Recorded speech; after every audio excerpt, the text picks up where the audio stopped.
모든 걸 준비하신 에스더 전도에게 다시 한번 감사를 드리고 또 우리의 삶을 인도하시는 하나님께 영광과 찬양과 감사를 올려드립니다. 찬양의 가사처럼 아무것도 염려하지 말고 기도와 간구로 하나님께 구할 수 있는 저와 여러분의 삶이 될 수 있기를 간절히 축원합니다. 이제 대림절 12월 달이 이제 시작되면서 날씨도 추워질 뿐만 아니라 확진자도 많이 늘어나고 있는 상황 가운데 있습니다. 정부의 발표가 어떻게 될지 모르겠지만 단계가 높아지면 또 예전처럼 다시 비대면으로 전환될 수도 있을 것 같습니다. 그러나 우리가 염려하거나 근심할 것은 아니고 또 이것도 하나님께서 함께 하시기 때문에 우리가 교회에서 예배를 드리지 못하는 상황일지라도 각 처지에서 환경에서 예배를 드릴 수 있는 것이고 또 하나님과의 사랑의 관계는 끊어지지 않는 것입니다. 항상 주님 안에 우리가 구하는 것이고 주님 앞에 나아가는 것이기 때문에 우리가 염려와 근심은 다 털어버리시고 오직 담대함으로 믿음으로 승리하는 저와 여러분의 삶이 될 수 있기를 간절히 축원합니다. 우리가 행해야 될 것은 더욱더 뜨겁게 기도하고 주님께 맡기는 것입니다. 그렇게 행하여 나아갈 때 주님께서 우리를 회복시켜 주시고 다시 한번 더욱더 큰 풍성한 은혜로 우리 인도하실 거라고 믿습니다.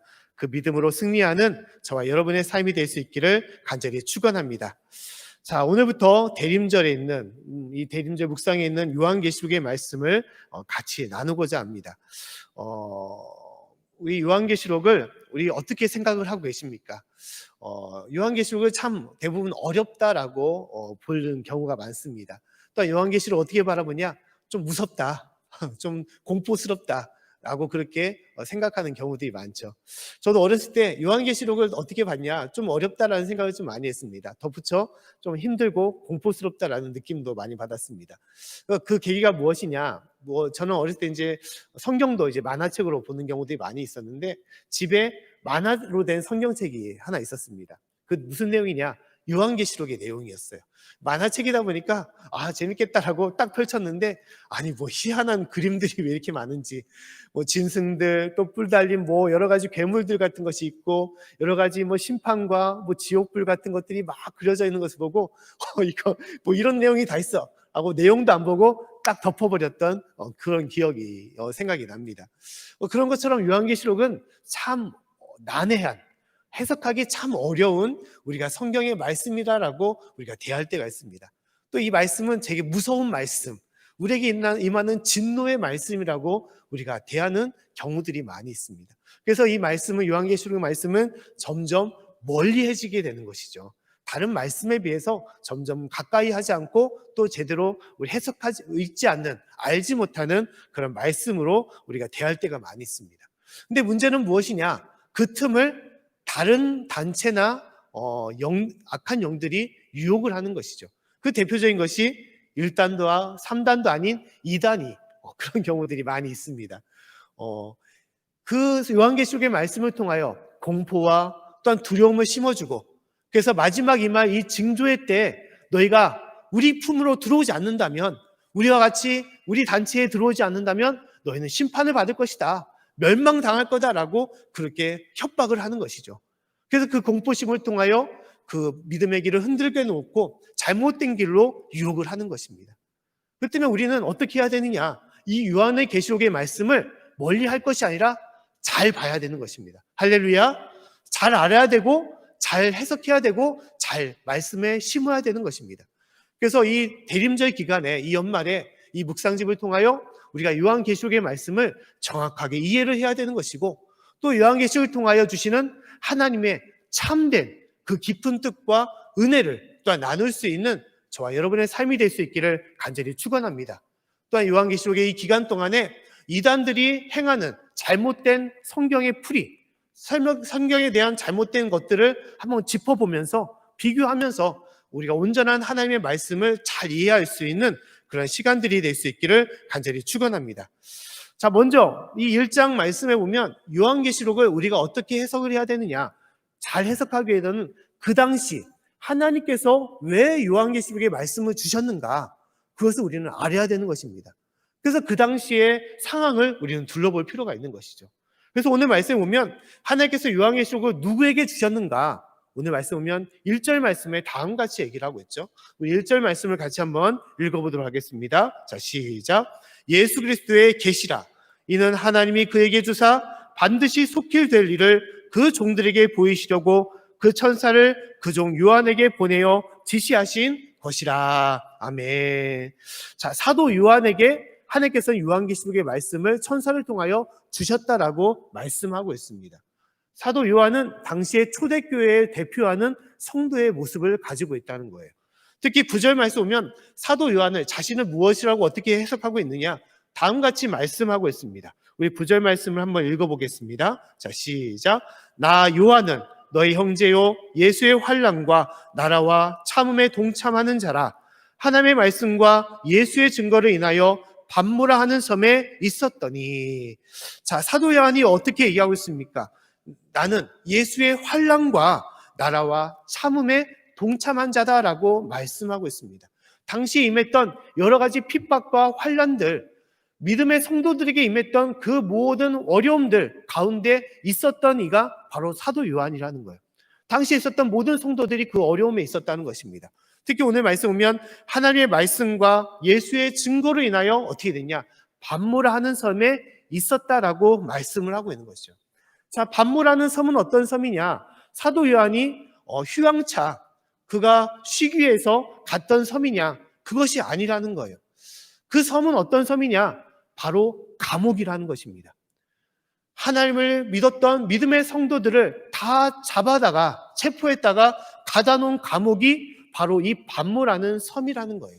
잠깐 그림을 보게 되면 다음 같은 위치에 있습니다. 지금 터키 지역에 있는 예배소 교회 밑에 하단에 있는 조그만한 섬인 것이에요. 그 섬에 여러 많은 죄수와 간수들을 가둬놓는데 특히 믿음의 성도들을 그곳에 가둬놓고 그곳에 일을 시키고 노역을 시키고 여러 가지 형벌과 또한 고통을 줬던 것이 바로 이 감옥이라는, 반모라는 이 감옥, 이 섬을 말하는 것입니다. 그래서 요한은 이 환난의 때에 하나님의 요한계시록의 말씀을 그가 받았다는 거예요. 당시에는 여러 가지 핍박과 어려움이 있었습니다. 특히 네로 황제보다도 더 큰 핍박이 그 당시에 있었는데 그 당시에 황제는 도미티안이라는 그런 황제였습니다. 그는 자신을 만왕의 왕이요 또한 만주의 주라고 그렇게 칭하면서 자신을 그렇게 호칭하라고 얘기했습니다. 그렇게 행하지 않는 모든 믿는 크리스찬들을 다 잡아다가 감옥에 가두고 심지어 원형 경기장으로 보내어 맹수의 밥으로 행하거나 또 아니면 십자가에 매달려 죽이거나 화형으로서 불태워 죽였던 그런 잔인한 그런 황제였습니다. 많은 성도들이 믿음을 통하여 죽음을 당했어요. 핍박이 있었습니다. 고통이 있었습니다. 아픔이 있었습니다. 그 고통 가운데 하나님께서는 이 요한계시록의 말씀을 주신 것이에요. 그 때문에 요한계시록의 말씀은 하나님의 어떠한 것을 담고 있겠습니까? 심판과 멸망을 담고 있겠습니까? 진노를 담고 있겠습니까? 결코 그것이 아니라는 거예요. 하나님께서 요한계시록을 통하여 주시는 말씀은 무엇이냐? 위로의 말씀이라는 것입니다. 할렐루야. 고통당하는 그 순교 가운데 있는 그 백성들에게 하나님께서 위로와 소망의 말씀을 주시고 있었다는 거예요. 하나님께서는 여러 말씀을 통하여 그 가운데 여러 뜻을 행하시는데 어떤 때는 멸망과 심판의 말씀을 주신 적도 있습니다. 그 대표적인 것이 이스라엘 백성들이 남북으로 갈라져서 하나님을 섬기지 않고 우상신을 섬겼던 그 당시를 말하는 것이죠. 그때 에레미야나 이사야 선지자를 통하여 하박국 선지자를 통하여 그 백성들에게 무엇을 선포하셨냐? 멸망과 심판을 선포했습니다. 왜냐하면 그들이 회개하도록. 너희들이 회개하여 돌아오지 않는다면 이 멸망과 심판 가운데 있을 거라고 하나님께서는 말씀을 전하셨던 것입니다. 하지만 오늘 요한계시록의 말씀은 그러한 것이 아니라는 거예요.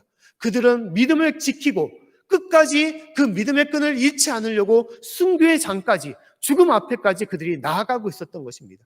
주님, 어떻게 하면 좋겠습니까? 이 어려움 속에서 우리는 어떻게 해야 되겠습니까? 우리를 도와주시옵소서. 그럴 때 주신 말씀이 바로 요한계시록의 말씀이라는 거예요. 하나님께서 이 말씀을 통하여 그 백성들을 위로하여 주시고 그 백성들의 생명과 소망을 주시기를 원하셨던 것입니다. 그래서 그 말씀으로 오늘 1절 말씀에 다음같이 주님께서 말씀하고 있습니다. 우리 1절 말씀을 같이 한번 읽어보겠습니다. 자, 시작. 예수 그리스도의 계시라. 이는 하나님이 그에게 주사 반드시 속히 될 일을 그 종들에게 보이시려고 그 천사를 그 종 요한에게 보내어 지시하신 것이라. 아멘. 하나님께서 지금 반드시 속히 될 일을 그들에게 주시려고, 보이시려고 그 요한에게 보내셨다라고 말씀하고 있어요. 근데 그 첫 번째는 무엇이라고 말씀하고 있습니까? 예수 그리스도의 계시다라고 말씀하고 있어요. 헬라어로 말하면 아포칼립스, 예수 그리스도라고 말씀하고 있습니다. 하나님께서 계시한다, 보여주신다라고 말씀하고 있습니다. 자, 계시는 다른 뜻으로 얘기하면 묵시라는 뜻을 가지고 있습니다. 자, 묵시나 계시나 보통 비슷한 뜻을 가지고 있는데, 묵시는 은밀한 것, 감춰져 있는 것을 드러내는 것을 말을 하고 있습니다. 계시는 무엇이냐? 비밀된 것, 허용되지 않는 것을, 봉인된 것을, 그것을 뜯어내서 밝히 드러낸다, 증거한다라는 것을 말씀을 하고 있어요. 여하튼 하나님께서는 감춰져 있는 것, 드러나지 않는 것을 보여주시기 위해서 이 요한계시록의 말씀을 우리에게 알려주신다라고 말씀하는 것입니다. 이것이 하나님의 뜻이라는 거예요. 계시한다는 거, 드러낸다는 것이 하나님의 뜻인 것입니다. 근데 무엇을 드러내느냐? 바로 예수 그리스도라는 거예요. 자, 우리는 예수님에 대해서 어떻게 알고 있습니까? 많은 것을 알고 있습니다. 많은 것을 알고 있지만 우리가 알지 못하는 것도 있다는 거예요. 그 알지 못하는 것은 무엇이냐? 장차 오실 예수님에 대해서는 우리는 아직 알지 못하는 거죠. 그동안 초림으로 처음으로 오신 예수님, 이 땅에 오셔서 3년의 공생애를 지내시고 말씀을 전하시고 십자가에 달려 죽으시고 부활하신, 그리고 승천하신 예수님은 우리는 잘 알고 있습니다. 그러나 우리는 아직 다시 오실 예수님, 재림하실 예수님은 우리는 알지 못하고 있는 거예요. 근데 요한계시를 통하여 하나님께서는 그 예수님에 대하여, 재림하실 예수님에 대하여 말씀하시겠다라고 얘기하고 있습니다. 그래서 오늘 7절 말씀 보면 다음같이 얘기를 하고 있는 것이죠.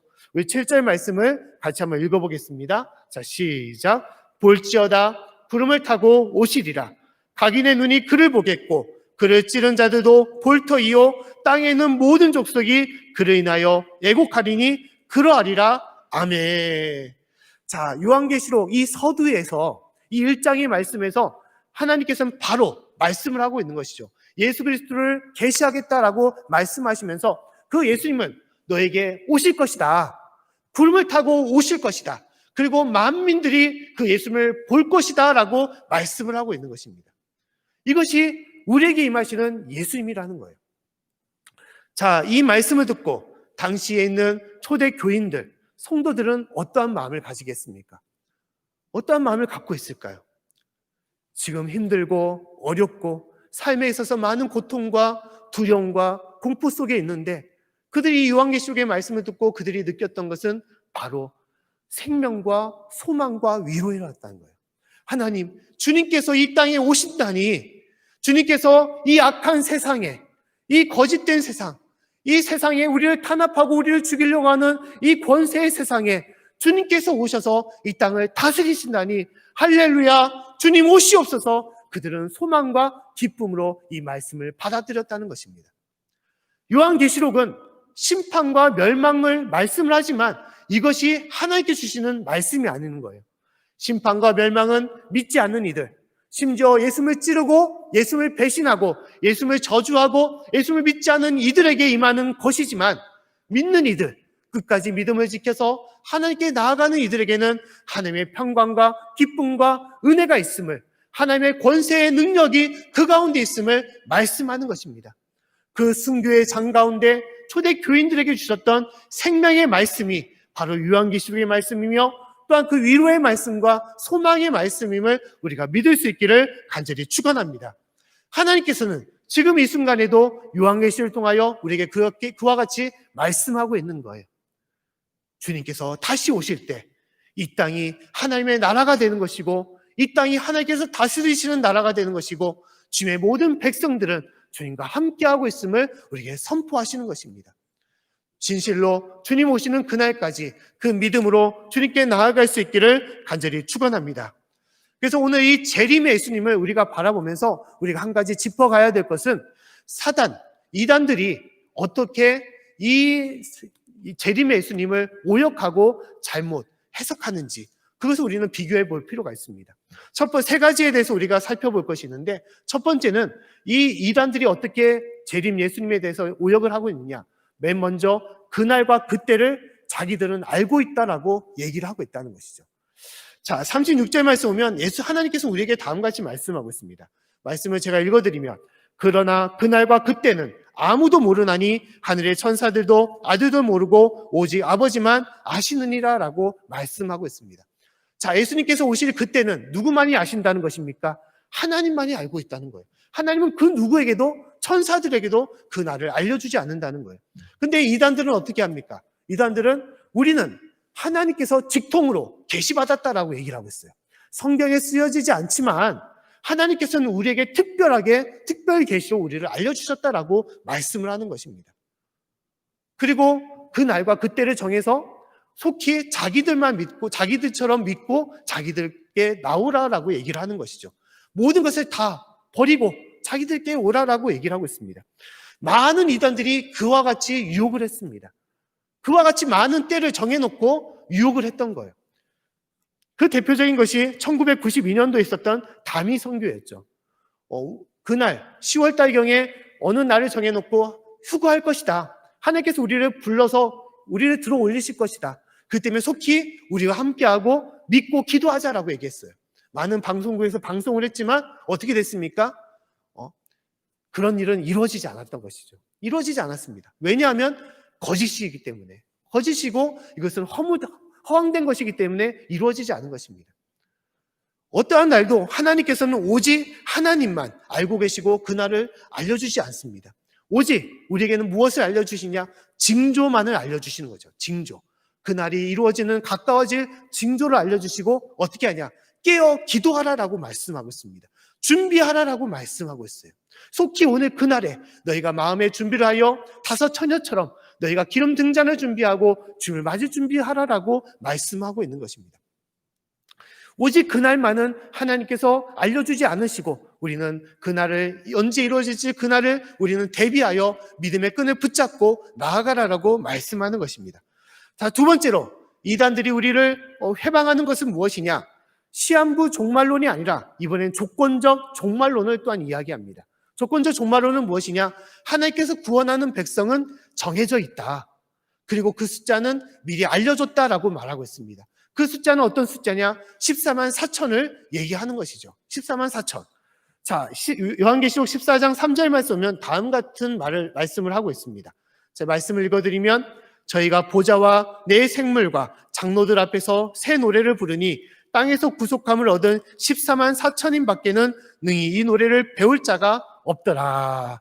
자, 요한계시록에서 하나님께서는 반드시 14만 4천만이 구원받을 수 있다라고 말씀하셨다는 거예요. 그래서 14만 4천만이 구원받을 수 있다는 것을 선포하는 것이죠. 그래서 14만 4천 가운데 있기 위해서는 우리 가운데 오라라고 얘기를 하고 있습니다. 근데 우리가 요한계시록을 해석하면서 아뢰하면서 중요한 것은 문자적으로도 풀이해야 될 부분이 있고 또한 반면에 상징적인 부분으로 우리는 해석해야 될 부분이 있습니다. 왜냐? 상징적인 부분으로 해석해야 되는 것은 이것이 미래에 이루어질 일이기 때문에 하나님께서 미래에 이루어질 일을 우리에게 알려주셔도 우리는 쉽게 그것을 이해하지 못할 때가 있습니다. 그때 이용하는 것이 바로 상징적인 것이죠. 상징을 통하여 그 가운데 담겨져 있는 함축적인 뜻, 함축적인 의미와 여러 가지 것들을 우리에게 보여주시는 것입니다. 그래서 우리는 그것을 통하여 구체적으로 선명하게 그것을 볼 수 없지만 우리는 전체적인 그 뜻과 그것을 우리는 느끼고 우리는 받아들일 수가 있는 것입니다. 단순한 예를 들어서 말씀을 드리면 이와 같은 거예요. 우리가 조선시대 사람들에게 먼 이전에 있었던 사람들에게 뭐 휴대폰이나 자동차나 비행기에 대해서 얘기를 한다면 그 선조들이 그것을 알아들을 수 있겠습니까? 알아들을 수가 없죠. 멀리 떨어져 있는 먼 나라에서도 통화가 가능하다, 이야기가 가능하다 아무리 얘기해도 알 수가 없습니다. 그럼 뭐 조그만한 뭐 이런 벽돌 같은 것을 우리가 붙잡고 뭐 우리가 이야기를 한다. 뭐 단순하게 얘기하면 뭐 통할 수는 있겠죠. 그럼 그것을 통해서 그냥 뭐 얘기가 되는구나, 대화가 되는구나. 구체적인 것들은 영상할 수는 없지만 대략적인 것들은 생각해 볼 수가 있는 것입니다. 이와 같은 것이 바로 상징이라는 거예요. 상징. 근데 요한계시록은 이 상징적인 말들과 그런 단어들을 많이 포함하고 있습니다. 왜냐하면 장차에 이루어질 일이기 때문에 그래서 우리가 바로 알려줘도 우리는 알아들을 수 없고 우리는 생각해 볼 수도 없는 것입니다. 그 대표적인 그 상징이 숫자에 대해서 많이 포함이 되어 있습니다. 숫자에 대해서. 자, 요한계시록의 숫자는 여러 많은 숫자들이 있는데 보통 7이라는 숫자를 많이 얘기하고 있죠. 일곱 나팔, 일곱 대저, 또 일곱인, 또 여러 가지 일곱 교회, 뭐 여러 일곱 영들, 많은 일곱이라는 숫자가 포함되어 있고 또 6이라는 숫자도 있습니다. 우리가 대표적으로 666이라는 숫자를 우리가 보고 있지 않습니까? 근데 여러 숫자들마다 상징적인 의미를 다 담고 있습니다. 자, 2라는 숫자는 무엇을 담고 있냐? 자, 2는 성경 전체에서 하나님께서 증인이라는 것을 포함하고 있습니다. 증인. 그래서 율법에서도 어떤 것을 재판을 거할 때 두세 명의 증인을 세우는 것이 있죠. 두세 명의 증인을 세웁니다. 또 예수님께서 제자들을 보낼 때도 둘씩 짝을 지어서 그 제자들을 파송했습니다. 그 다음에 예수님께서 부활하실 때 그 무덤가에 있었던 천사들도 여러 명이 아니라 두 천사가 나와서 예수님의 부활하심을 증거했던 것이죠. 이 2라는 숫자는 증거라는, 증인이라는 숫자를 갖고 있습니다. 그럼 3이라는 숫자는 무엇이냐? 온전한 숫자를 가지고 있어요. 온전한 숫자의 의미를. 그래서 삼위일체 하나님이라고 우리가 이야기를 하지 않습니까? 또한 4라는 숫자는 뭐냐? 4라는 사방, 모든 지경을 다 이야기하고 있습니다. 그래서 남북이나 동서남북이나 또한 땅의 네 모퉁이를 가리킬 때 이 4라는 숫자를 얘기를 하고 있는 것이죠. 그럼 7이라는 숫자는 뭐냐? 7은 완전한 숫자입니다. 완전한 숫자. 3과 4가 더해져서 7이라는 것을 형성하기 때문에 이 성경의 말씀에는 7을 통하여 완전하다라는 것을 말씀을 하고 있어요. 그래서 천지창조도 7일 동안 이루어진 것이죠. 문자적으로 하나님께서는 7일 동안 천지를 창조하셨을 뿐만 아니라 상징적인 의미로 완전한 그런 시간과 그런 삶 속에서 하나님께서는 모든 만물을 창조하셨다라고 말씀을 하고 있는 것입니다. 반면에 6이란 것은 무엇을 말하느냐? 6은 불완전한 숫자입니다. 왜냐하면 7에서 하나의 숫자가 부족하니 6은 불완전한 숫자예요. 그래서 666은 불완전한 숫자, 사단의 숫자를 말하고 믿지 않는 사람의 숫자를 말하는 것입니다.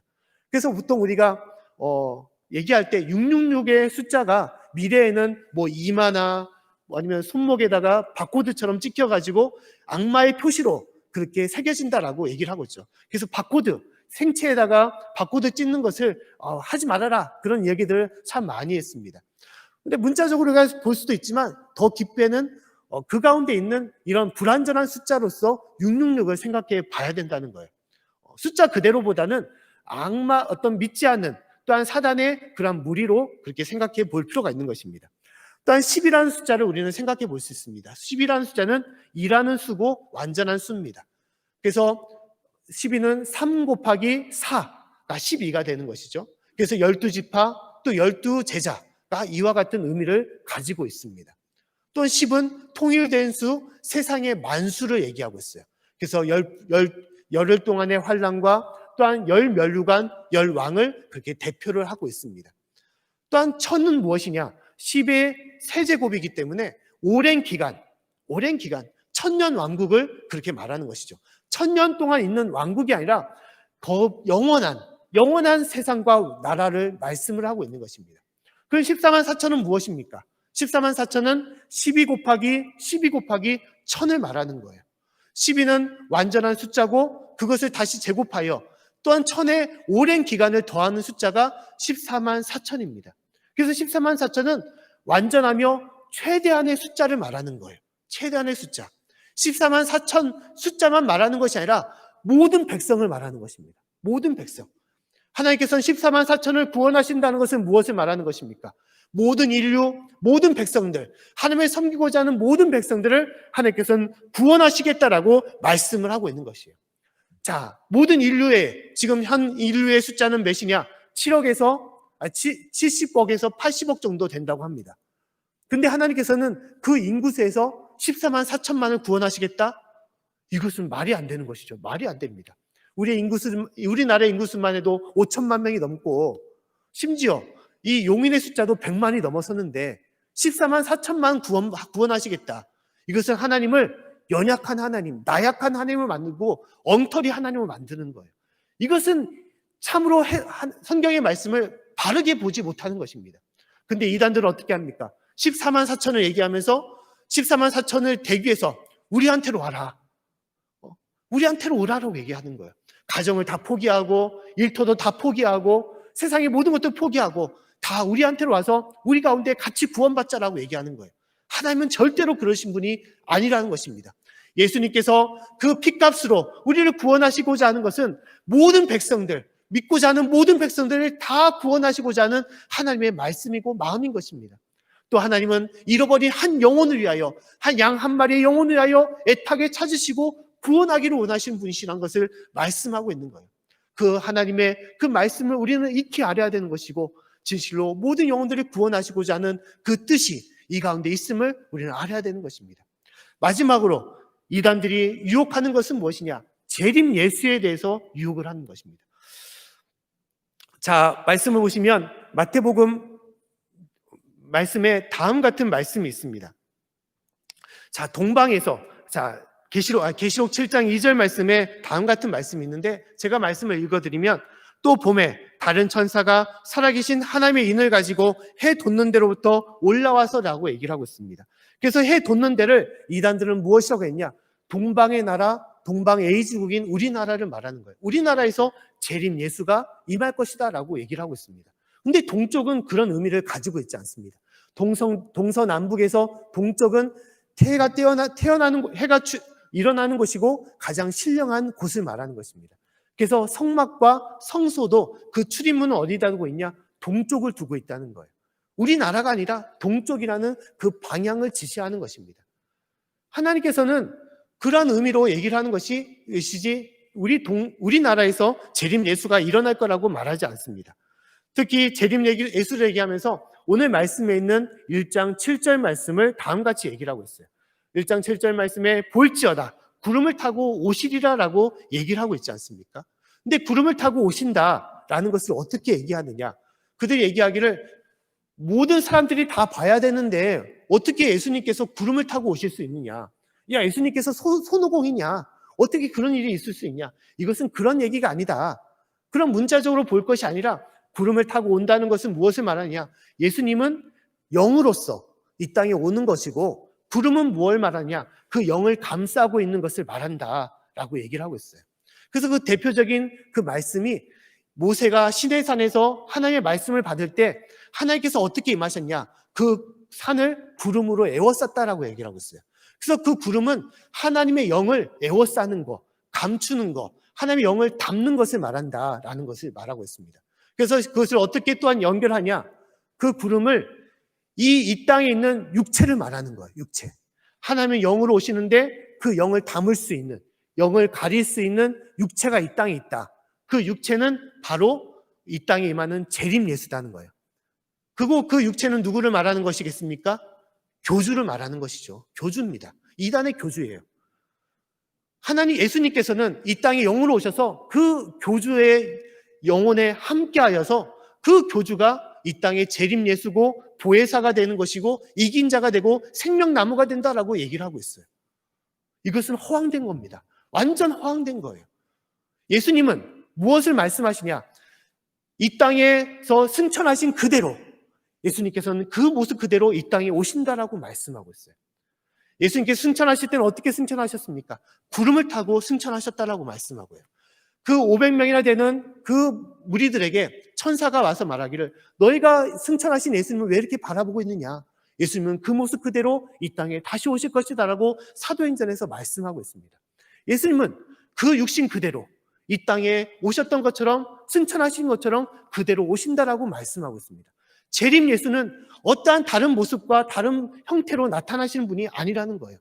이 땅에 처음 오셨던 그 예수님의 모습 그대로 이 땅에 다시 오실 것을 약속하시고 말씀하시는 것입니다. 성령으로 오셨다, 영으로 오셨다는 것은 말이 안 되는 것은 영은 오직 성령님밖에 없는 거예요. 성령님은 지금 이 순간에도 이 순간 우리와 함께 하시는 것입니다.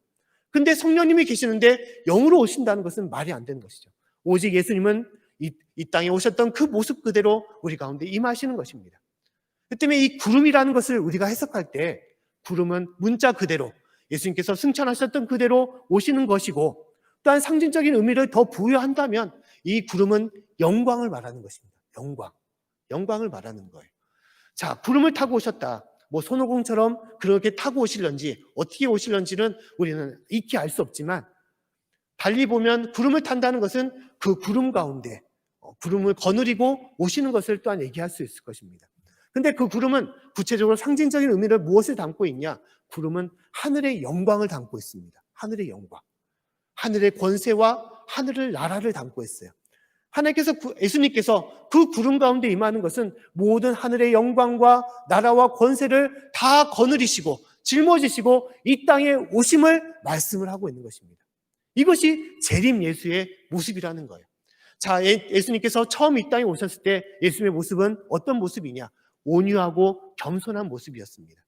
예수님은 이 땅에 아기 예수로 오셨고 또한 조그만한 초라한 땅 베들레헴에서 태어나셨습니다. 가장 겸손하고 온유한 모습으로 오신 분이 바로 처음 오셨던 초림 예수의 모습이었어요. 그리고 예루살렘에 입성할 때도 어린 나귀를 타고 겸손의 왕으로 오셨던 것입니다.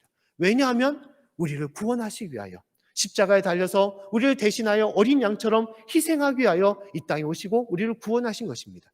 하지만 다시 오실 예수님은 어떠한 모습으로 오시냐? 이 땅을 다스리시는 만왕의 왕으로 오시는 것입니다.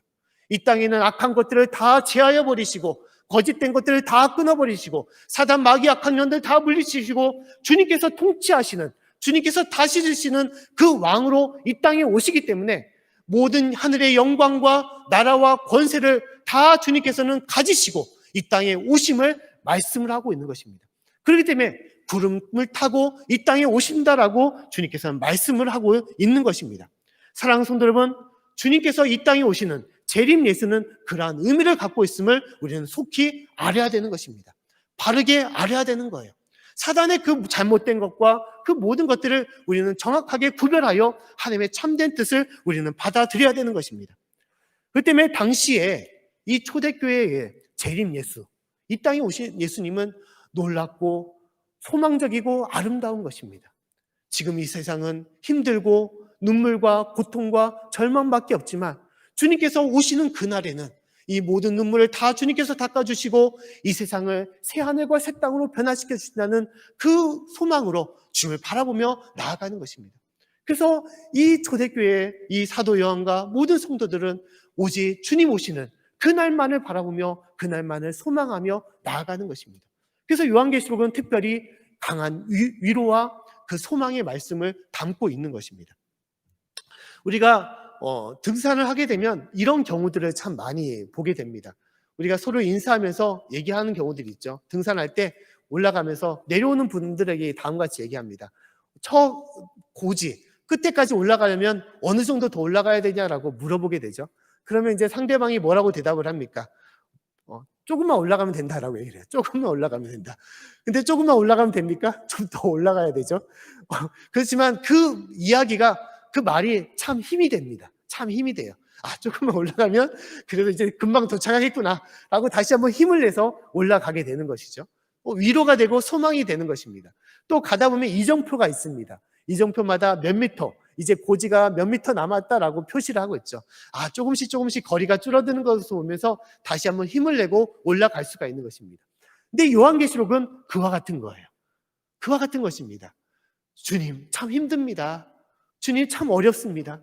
주님 삶이 참 막막합니다. 어떻게 해야 되겠습니까? 어떻게 해야 되겠습니까? 끝이 보이지 않고 빛도 보이지 않고 사방이 막혀있는 이 암흑의 이 땅 속에서 하나님께서는 빛을 주시는 거예요. 빛을. 조금만 더 참아라. 조금만 더 견뎌라. 믿음으로 이겨내라. 이제 속히 내가 이 땅에 오실 것이다 라고 말씀을 하고 있는 것입니다. 이것이 요한계시록의 말씀이에요. 할렐루야.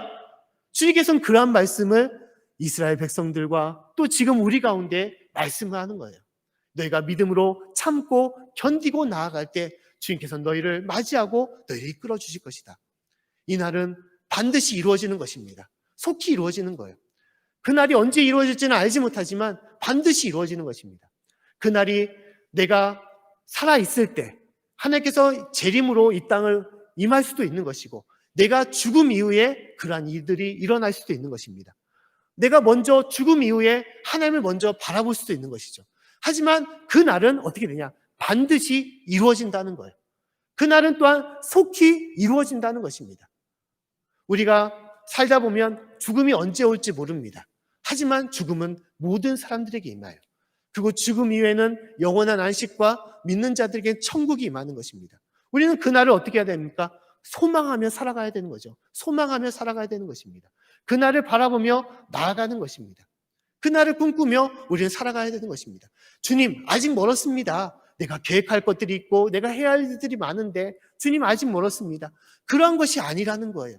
그날은 이 세상의 어떤 기쁨보다, 또 이 세상의 어떤 평안보다, 어떠한 축복과 어떠한 사랑보다도 더 비교할 수 없는 놀라운 은혜와 사랑과 평강이 임하기 때문에 우리는 그날을 속히 소망하며 나아가야 되는 것입니다. 할렐루야!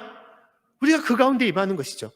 그래서 요한복음 마지막 장 22장 20절과 21절 말씀 보면 다음같이 말씀을 하고 있습니다. 제가 말씀을 읽어드리면, 이것들을 증거하신 이가 가라사대 내가 진실로 속히 오리라 하시거늘, 아멘. 주 예수여 오시옵소서. 주 예수의 은혜가 모든 자에게 있을지어다. 아멘. 자, 요한계시록은 이렇게 끝을 내고 있습니다. 어떻게 말씀하십니까? 내가 진실로 속히 오리라. 그러자 믿는 모든 성도들이 아멘, 주 예수여 오시옵소서, 속히 오시옵소서, 그렇게 소망하며 주님을 기다리고 있다라고 말씀하고 있습니다. 믿는 모든 성도들은 이 재림의 예수님, 이 땅에 오실 예수님, 또 우리를 부르시는 예수님은 어떻게 하냐? 기다리고 소망하며 그날을 우리가 준비해야 된다라고 말씀하고 있는 거예요. 할렐루야! 진실로 그 가운데 나아갈 수 있는, 마라나타 그 예수님을 우리가 소망하며 나아갈 수 있는 저와 여러분이 될 수 있기를 간절히 축원합니다. 우리가 믿음이 좀 식어질 때, 또 하나님에 대한 그러한 사랑이 좀 약해질 때 우리는 어떻게 생각하냐? 주님, 아직 멀었습니다. 좀 나중에 오십시오. 조금씩 주님이 오시는 것을 좀 멀리하면서 우리가 이 땅을 바라보며 살아갈 때가 많이 있습니다. 그러나 나의 아버지, 또 나를 사랑하시는 하나님, 또 나의 구원의 하나님으로 영원한 안식과 천국을 주시는 그날을 우리를 소망한다면 그것을 우리는 기다리고 우리가 살아가야 되는 거예요. 보통 제가 자녀들을 키울 때도 그런 일들을 참 많이 겪게 되고 있습니다. 보통 이제 아이들이 커나가니까 아이들을 부르게 되면 아이들이 되게 싫어해요. 같이 있는 것을 싫어하고 어디 가자는 것도 싫어합니다. 부르는 것을 별로 좋아하지 않아요. 근데 예전에는 우리 아이들이 참 함께 하는 거, 부르는 것을 되게 좋아했어요. 그 대표적인 제가 기억으로 어떤 일이 있었냐, 그 첫째 아들이 이마에 상처가 있습니다. 눈썹이 있는데 찢어진 상처가 있어요. 근데 이 상처가 어떻게 됐냐, 넘어지면서 생긴 상처인데, 이제 제가 퇴근하고 이제 집으로 갔는데 얘가 밖에서 친구들과 놀고 있었던 것입니다. 그래서 이제 친구들과 놀고 있으니까 제가 이제 부른 거죠. 이제 그 부름을 두고 너무 좋아가지고, 얘가 너무 좋아가지고 놀던 것을 다 뿌리치고 저한테 달려온 거예요. 한참 달려오다가 돌풀이에 걸려가지고 쾅 하고 넘어졌습니다. 그리고 이마가 찢어져가지고 피가 엄청 쏟아졌어요. 이제 긴급으로 병원 가가지고 이제 조치를 취했는데, 어렸을 때는 그만큼 아버지가 오는 것을 좋아해가지고 달려왔던 그런 아이들이었어요. 근데 지금은 어떠냐? 불러도 대답도 안 씁니다. 시원치도 않아요. 자기 할 일도 많고 귀찮다는 거예요. 근데 우리의 삶도 그럴 때가 많이 있습니다. 내가 삶에 묻혀서, 이 땅에 묻혀 살아갈 때 주님 나를 부르시든지 주님께서 오시든지 그냥 관심도 없고 이 땅에 묻혀 살아갈 때가 많이 있습니다. 그러나 결코 그렇게 돼서는 안 된다는 거예요. 주님 오시는 날은 반드시 이루어지는 것이고, 그 날은 이 땅의 그 어떤 것과도 비교할 수 없는 것입니다. 이 땅의 기쁨도 있고 또 가족 간의 행복도 있고 가족 간의 사랑도 있지만, 더 우리가 소원하고 바라야 될 것은 그 영원한 천국에서, 그 영원한 안식과 그 축복의 땅에서 온 가족이 믿음의 성도로서 같이 함께하며 기쁨을 이루는 그날, 그 새하늘과 새 땅을 우리는 소망하며 나아가야 되는 것입니다. 할렐루야! 그러한 믿음으로 살아갈 수 있기를 간절히 축원합니다. 진실로 이 요한계시록의 말씀을 우리가 온전하게 듣고 읽고 주님의 말씀을 지킴으로써 주님의 복을 받을 수 있는, 그래서 온전하게 주님 앞에 설 수 있는 귀한 삶이 될 수 있기를 간절히 축원합니다. 말씀을 마치고자 합니다. 주님은 이 요한계시록의 말씀을 통하여 우리에게 위로와 소망을 주시고자 합니다. 우리는 그날을 소망하며 기다리고 영적으로 준비하며 깨어있는 자가 되어야 되는 것입니다. 그 요한계시록은 우리에게 두려움과 공포를 주는 것이 아니라 귀한 은혜를 주시는 것이에요. 이것을 바로 알고 사단의 유혹에, 이단의 유혹에 우리가 휩쓸리거나 넘어지지 말고 오직 주님 부르시는 그날까지 믿음으로 바로 서요 주님 앞에 나아갈 수 있는 저와 여러분이 될 수 있기를 간절히 축원합니다.